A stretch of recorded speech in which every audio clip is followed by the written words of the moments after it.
One of my favorite scenes in all of cinema comes from a movie called Tsotsi. Tsotsi follows the story of a hardened criminal who goes through an empathetic transformation. I don't want to go too deep into spoilers, things that motivated him to transform, but I do want to talk about one particular scene that stood out to me in the entire movie. See, all you need to know about David is that he has no remorse. He has justified every single action that he takes in this film using a combination of his background and a narrative that everything he does is necessary. If he wants to end someone's life, it was necessary. If he wants to take something that doesn't belong to him, it was necessary. He also has a seriously short temper and can really hold a grudge. So when he interacts with Morris for the first time and Morris does this, And two? But like ask kiss Bujo. it's pretty clear things are about to get really bad for Morris. It's a chilling scene.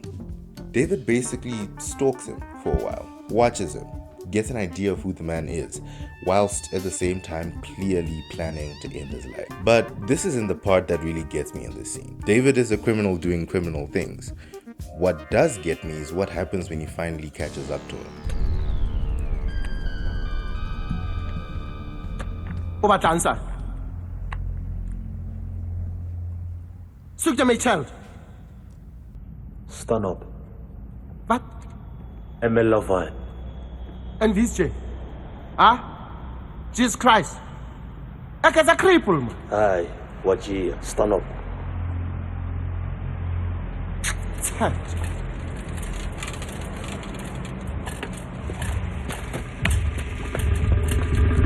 David is not only clearly consumed by rage, but he is remorselessly toying with this man, sort of reminding him of just how vulnerable he is.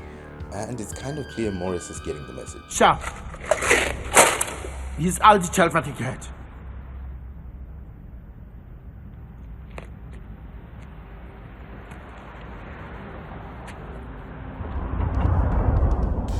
Things, of course, continue to escalate until finally we hit this beautiful inflection point, this transformation, when this happens.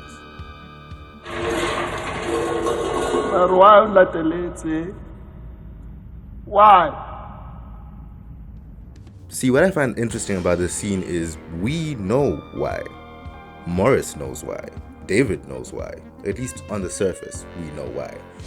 David feels disrespected and he wants to instill a bit of discipline and respect into his victim before taking his life. But still, the question why gives David pause. Because even though on the surface it's pretty clear why he's doing it, the overall motivation for him becoming the person that he has become hasn't been clear to David until this moment.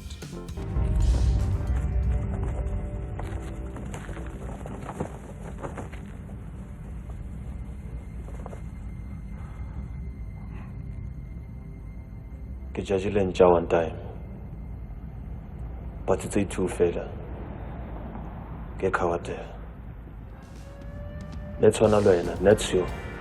Again, I really don't want to spoil things, but let's just say that David had a really harsh past, which is sort of embodied by the story of his father kicking his dog until his dog could no longer walk. Pretty terrible person. And this is what David relates to Morris. Let's one alone, let's you. And right there is the thing that makes this scene, this movie, every single actor, director, writer, everybody involved in this film super special.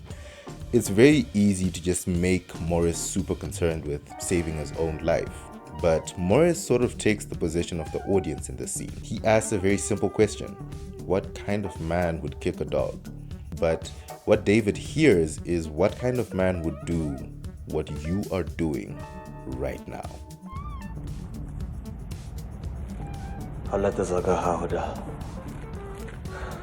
I freaking love film, man.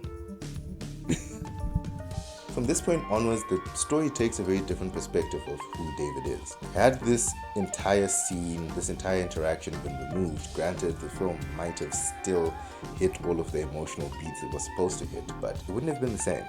it would not have been my Tsotsi. I'm trying this out as a new series where I just analyze scenes from African films that I love. Let me know if you like it by hooking me up with a like, a comment, a subscribe, a follow, whatever platform this is on. Do the thing.